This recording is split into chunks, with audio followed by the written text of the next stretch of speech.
لوگ کہتے ہیں آج حالات خراب ہیں، اس سے بھی بڑے حالات خراب ہو کے گئے۔ چنگیز آیا، ہلاکو آیا، جنہوں نے مسلمانوں کی کھوپڑیوں سے مینار بنا دیے تھے، بغداد کی پوری سرزمین کو مسلمانوں کے خون سے لال کر دیا تھا۔ 14 صدیوں کے بعد بھی آج بھی پوری طاقت کے ساتھ قائم ہے، اور وہ انقلاب ہے مکہ کی سرزمین سے اٹھا ہوا، محمد الرسول اللہ کی زبان سے لایا ہوا، اور مدینے کے بادیہ نشین بغیر چپل کے ایک لباس میں چلنے والے وہ صحابہ کا لایا ہوا انقلاب ہے۔ اور زمانہ بدلتا گیا، حکومتیں بدلتی گئی، کتنے طوفان آئے، کتنے اندھیریاں، کتنے کیا کیا آئے، لیکن اس انقلاب میں آج بھی وہ دم ہے، آج بھی وہ اثر ہے کہ ایک بار اگر ان کے نبی کو کوئی چھیڑ لے تو پوری دنیا میں یہ سڑکوں پر آ جاتا۔ کہ ہم سب نے پکارا تھا آئی لو محمد صلی اللہ علیہ وسلم۔ ایسے ہی کیڑے مکوڑے نے یہ سوال کیا تھا سوشل میڈیا پر کہ یہ مسلمانوں کو دیکھو، جگہ جگہ یہ پرچم اٹھائے ہوئے ہیں کہ اپنے نبی سے محبت کرنے کی بات کرتے ہیں، ان سے ذرا پوچھو کیا انہوں نے اپنے نبی کو دیکھا ہے؟ جس سے آئی لو محمد کہہ رہے ہیں، کیا محمد صلی اللہ علیہ وسلم کو انہوں نے دیکھا ہے؟ اس ظالم کو تو میں یہ جواب دیتا ہوں، بن دیکھے جب یہ حال ہے۔ ارے دیکھتے تو بات الگ تھی، سر ہتھیلیوں پر لے کر کھڑے ہوتے ہیں، بنا دیکھے یہ حال ہے۔ کیا ہم اپنی ماؤں کو اور اپنے باپ کو بچپن سے دیکھا ہے، باوجود اس کے ہم اپنی ماں اور باپ سے زیادہ اپنے نبی سے محبت کرتے ہیں؟ یہ اللہ تبارک و تعالیٰ کی طرف سے ہمیں عطا کیا ہوا ہے۔ میں آپ سے یہ بات کہنا چاہتا ہوں کہ دنیا اسی میں پریشان ہے کہ ایک ایسی قوم ہے، نہ اپنے خدا کو دیکھیے نہ اپنے نبی کو دیکھیے، لیکن دوسروں کی بنسبت اس قوم کا حال یہ ہے، دوسروں کو پرچار کر کر کے بلانا پڑتا ہے، اور یہ بنا اعلان کے جمعہ میں بھر جایا کرتے ہیں۔ آج تک کبھی جمعہ کا پوسٹر لگتا ہوا دیکھا آپ نے کہ اس مسجد میں جمعہ کی نماز ہونے والی ہے؟ بچپن سے کبھی سنا آپ نے؟ ایک اذان ہوتی ہے ساری صفیں بھر رہی ہیں۔ میں آپ کو بہت بڑی بات کہنے جا رہا ہوں، توجہ، یہ جمعہ آج تک ہمارے سلامت ہیں۔ کتنے درندے آئے اذانیں بند کرنے کے لیے، قرآن پر پابندیاں لگانے کے لیے، کیا کیا نہیں کیا۔ 1400 سال یوں ہی نہیں گزرے ہمارے، کچھ نہیں ہونے والا ہے، لیکن حالات آئے اور گئے۔ لیکن آج تک یہ جو جان باقی ہے، کون تمہیں جمع کرتا ہے آج؟ ویسے تو مسلمان کسی کی جلدی ماننے والے نہیں، کسی کو قائد بھی نہیں مانتے، کوئی ہمارا ایک لیڈر ایسا ہے نہیں جو سب کو جمع کر دے، اس کے باوجود بھی ان صفوں میں کون جمع کرتا ہے؟ امام کی بھی وہ حیثیت نہیں ہے تمہیں جمع کرنے کی، جمع کرنے کی طاقت یہ پوری وہ نہ امام کی ہے نہ مؤذن کی ہے، اور بڑے نیتا کی بھی نہیں۔ جب ان کا کوئی بڑا نیتا نہیں، کوئی بڑا قائد نہیں، تو یہ لاکھوں کی تعداد میں صفوں میں ان کو ہر جمعہ کون جمع کرتا ہے؟ اور صرف یہاں نہیں، پوری دنیا میں کون جمع کرتا ہے؟ یہ رمق، یہ دمک آج تک ان کے چہروں پر باقی کیوں ہے؟ آج پوری دنیا تمہیں آتنکواد کا ایک لیبل لگانے کے لیے کیا کیا نہیں حربے استعمال کیے، پوری میڈیا کا استعمال کیا۔ داڑھی دکھے تو لوگ کہیں ٹیررسٹ ہے، ٹوپی دکھے تو لوگ کہیں ٹیررسٹ ہے، سب پروپیگنڈے کے باوجود نہ ٹوپی اتری نہ داڑھی اتری۔ آج بھی ہے یا نہیں ہے؟ اس لیے میں بتانا یہ چاہتا ہوں کہ یہ رمق، یہ دمک، یہ جان آج تک باقی کیوں ہے؟ اس لیے کہ ہمارا رسول زندہ ہے تو دین بھی زندہ ہے۔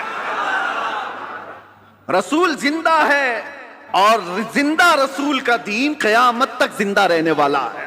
صرف اس لیے کہ وہ جو نہ تھے تو کچھ نہ تھا، وہ جو نہ ہو تو کچھ نہ ہو، جان ہے وہ جہان کی اور جان ہے تو جہان ہے، وہ ہیں آج بھی ہمارے درمیان۔ کیا یہ تمام چیزیں اس بات کا ثبوت نہیں ہے کہ اسلام زندہ ہے اور قیامت تک زندہ رہنے والا ہے؟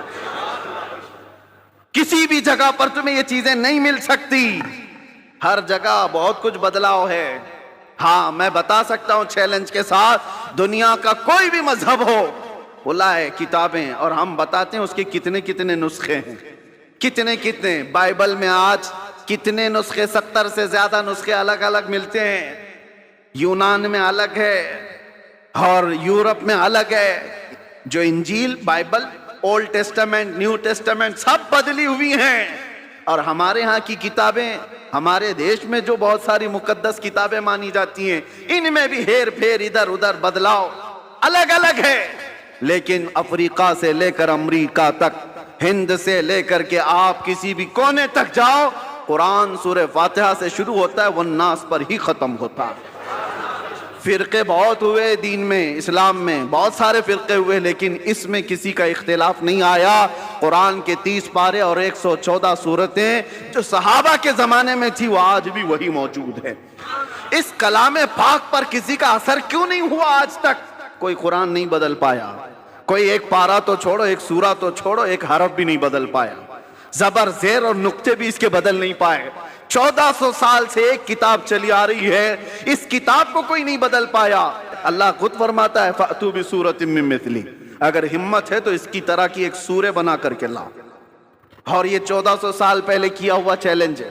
آج تو دنیا بہت ترقی کر چکی ہے، ٹیکنالوجی میں کہاں تک جا چکی ہے، پیٹروٹ میزائل اور منٹوں میں ادھر سے ادھر سفر کرنے والے۔ ان سارے ٹیکنالوجی کے بادشاہوں سے کیوں نہیں پوچھتے کہ ایک قرآن کیوں نہیں بنا پاتے، کیوں نہیں لائے؟ میرے عزیزو، اللہ کا یہ وعدہ ہے۔ اللہ فرماتا قُلْ لَئِنِ اجْتَمَعَتِ الْإِنسُ وَالْجِنُّ عَلَىٰ أَن يَأْتُوا بِمِثْلِ هَٰذَا الْقُرْآنِ لَا يَأْتُونَ بِمِثْلِهِ وَلَوْ كَانَ بَعْضُهُمْ لِبَعْضٍ ظَهِيرًا۔ اے رسول پاک، آپ کہہ دیں سارے انسان مل جائیں، سارے جنات مل جائیں، سب مل کر کے ایک دوسرے کی مدد کر کے ایسا قرآن بنانا چاہیں، اللہ فرماتا ہے تب بھی وہ نہیں لا سکیں گے، نہیں لا سکیں گے۔ اللہ کا وعدہ ہے۔ تو آج تک جو اس کتاب کا مثل نہیں لا سکا، وہ کتاب تمہارے پاس ہے، وہ قرآن تمہارے پاس ہے۔ مجھے بتاؤ اس سے بڑھ کر کے دولت اور کیا ہے؟ اس سے بڑھ کر کے دولت کیا ہے تمہارے پاس؟ یہ زندہ جاوید معجزے ہیں۔ اب یہ سب چیزوں کے بعد پھر میں آپ سے آخر میں اتنا کہنا چاہوں گا، جس کے پاس اتنی قیمتی چیزیں ہیں اس کو اعلیٰ حضرت کی یہ بات سننا چاہیے۔ اعلیٰ حضرت کیا کہتے ہیں؟ سونا پاس ہے، سونا بن ہے، سونا زہر ہے، اٹھ پیارے۔ یہ دنیا کا حال یہ ہے، شہد دکھائے زہر پلائے، شہد دکھائے زہر پلائے، قاتل ڈائن شوہر کش۔ 3 لفظ اعلیٰ حضرت نے کہا۔ یہ دنیا کیسی ہے معلوم ہے؟ یہ قاتل ہے، یہ ڈائن ہے، یہ شوہر کش ہے۔ ایسی عورت کے یہ 3 لقب ہے۔ قاتل مطلب مرڈر کرنے والی، اور ڈائن کہتے ہیں وہ عورت جو روز شوہر بدلتی ہو، روز شوہر بدلتی ہو، اس کو ڈائن کہتے ہیں۔ یہ عورت کے لیے گالی ہے۔ اور شوہر کش کس کو کہتے ہیں؟ شوہر بدلنے والی تو ڈائن ہے، لیکن اپنے ہی شوہر کو مار دیتی ہو، وہ شوہر کش ہے۔ دنیا کو اعلیٰ حضرت کہتے ہیں تینوں چیزیں یہ دنیا کے اندر ہے۔ جو اس سے محبت کرتا ہے، جو اس کے پیچھے بھاگتا ہے، یہ دنیا اس کو مرڈر کرتی ہے، اس کا قتل کرتی ہے، اور پھر بدل لیتی ہے، روز بدلتی ہے اپنا عاشق، اور پھر جو اس سے عشق کرتا ہے اس کو مار بھی ڈالتی ہے۔ اسی لیے جیو تو شیروں کی زندگی جیو۔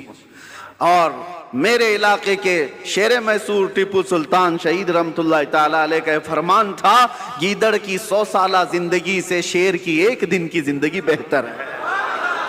بزدلوں کی طرح گھٹ گھٹ کر کے لمبا جینے سے بہتر ہے علل اعلان 1 دن جی کر کے چلے جائیں۔ اس لیے کہ ہمیں پتا ہے تلوے چاٹنے والوں کی تاریخ نہیں لکھی جاتی، باطل سے ٹکرانے والوں کی تاریخ لکھی جاتی ہے۔ آپ کو ڈر کس بات کا؟ آپ مجرم قوم سے ہیں؟ آپ چور قوم سے ہیں؟ آپ کا کیا خوف ہے؟ کس بات کا ڈر ہے؟ کیا قرآن جھوٹا ہے؟ کیا اللہ تبارک و تعالیٰ کی شان میں کوئی کمی ہے؟ میرے نبی پاک کے اخلاق میں کوئی کمی ہے؟ سب کچھ تمہارے پاس اچھا ہے، تو پھر ڈرنا اور سہمنا کیا؟ میرے عزیزو، آپ سب اگر اس بات کا انتظار کرتے رہیں، جیسے کہتے ہیں حالات بہت برے ہیں، حالات بڑے خراب ہیں، ایک بات یاد رکھو، جو بندہ یہ سوچتا ہے کہ پوری ٹریفک خالی ہو تب میں ڈرائیونگ سیکھوں گا، تو پھر وہ بوڑھا ویسی ہی ہو جائے گا۔ ہاں، گاڑی چلانا سیکھنا ہے تو ٹریفک میں آؤ، آپ کو اسی میں سیکھنا پڑے گا۔ ادھر ادھر کے اڑے تیڑے آتے ہی رہیں گے، ان کے بیچ میں ہی تم ڈرائیور بن سکتے ہو۔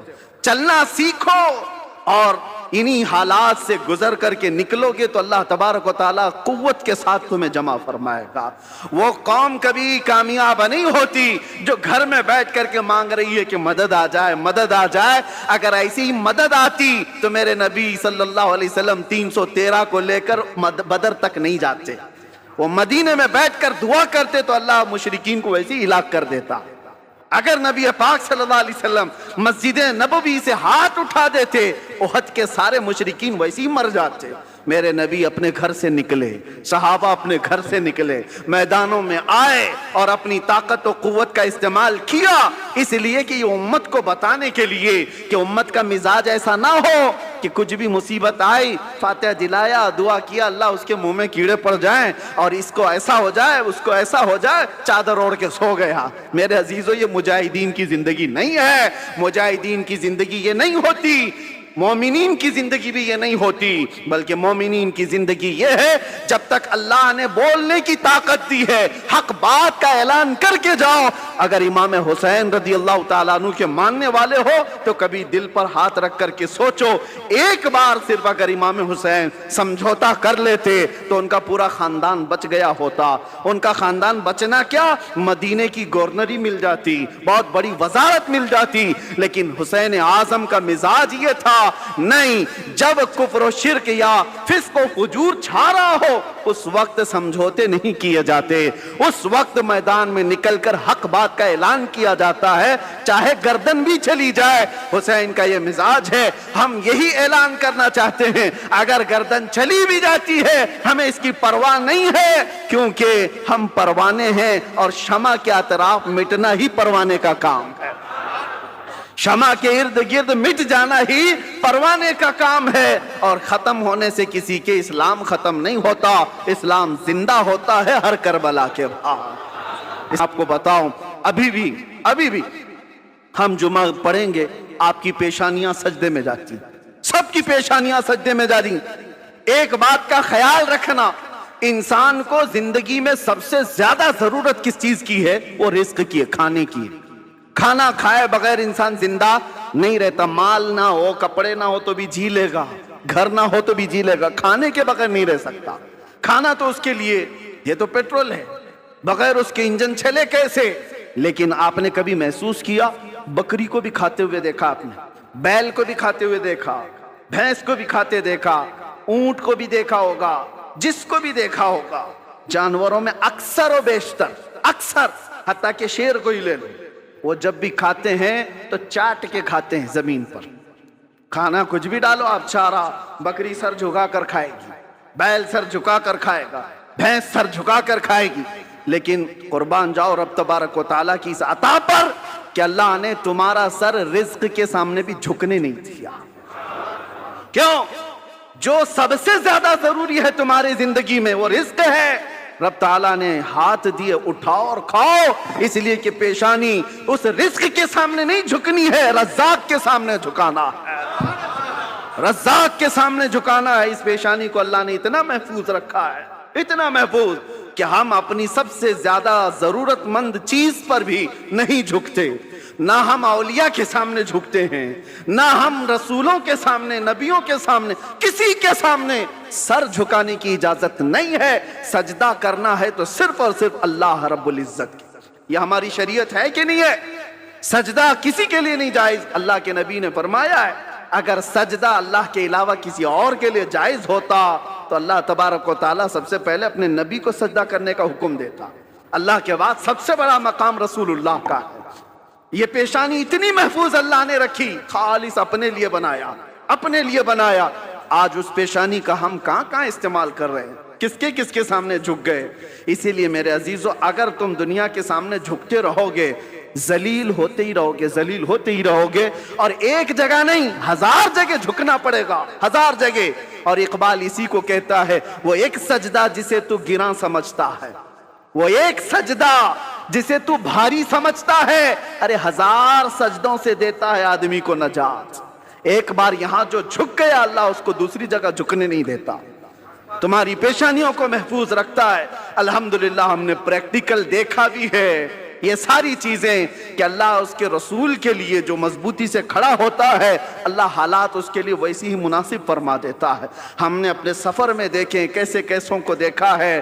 ہم لوگ یہ سوچتے ہوں گے وہاں ایسا ہو رہا ہوگا، ویسا ہو رہا ہوگا، بہت کچھ باتیں افواہیں اڑتی رہتی ہیں، لیکن ہم نے جو دیکھا ہے اچھوں کے دلوں کو نرم ہوتے ہوئے بھی دیکھا ہے۔ ہم کھڑے ہیں تو کچھ لوگوں کو تعظیم کرتے ہوئے بھی دیکھا ہے۔ 9 گھنٹے کا سفر کیا اور وہ بھی ڈپارٹمنٹ کے سارے لوگ بندوق تانے ہوئے، ہتھ کڑیاں باندھے ہوئے، سارے ایسے بھی سفر کیے، لیکن اللہ رب العزت کو گواہ بنا کر آپ کے سامنے عرض کرتا ہوں، جب نماز کا وقت آتا، مغرب ہو جائے، عشاء ہو جائے، اس بھری گاڑی میں بھی اگر میں کہتا مجھے نماز پڑھنا ہے، سارے روک لیتے اور ہماری نماز بھی پڑھا دیتے تھے۔ ہمارا اپنا کوئی نہیں تھا، کوئی نہیں تھا، وہ گن تانے ہوئے لوگ بھی ہمیں ہماری چادر پر نماز پڑھنے کی اجازت دیتے تھے اور نماز پڑھ لیتے تھے۔ کئی مرتبہ گاڑی کو رکایا گیا، وہاں نمازیں ادا ہوئی۔ میں یہ اپنی تعریف میں نہیں کہہ رہا، اس بات کے لیے کہہ رہا ہوں کہ رب کے سامنے جو جھکتا ہے، اللہ دوسروں کے سامنے جھکنے سے بچا لیتا ہے، اور راستے اس کے لیے اللہ ہموار فرماتا ہے۔ تم بہانے کرتے رہو گے، ہزار بہانے آتے رہیں گے، ایک بار اللہ کی بارگاہ میں اپنے آپ کو سپرد کر کے تو دیکھو، اگر دنیا ایک دروازہ بند کرتی ہے، مولا 70 دروازے کھول دیتا ہے۔ وآخر دعوانا ان الحمدللہ رب العالمین، لبیک یا رسول اللہ۔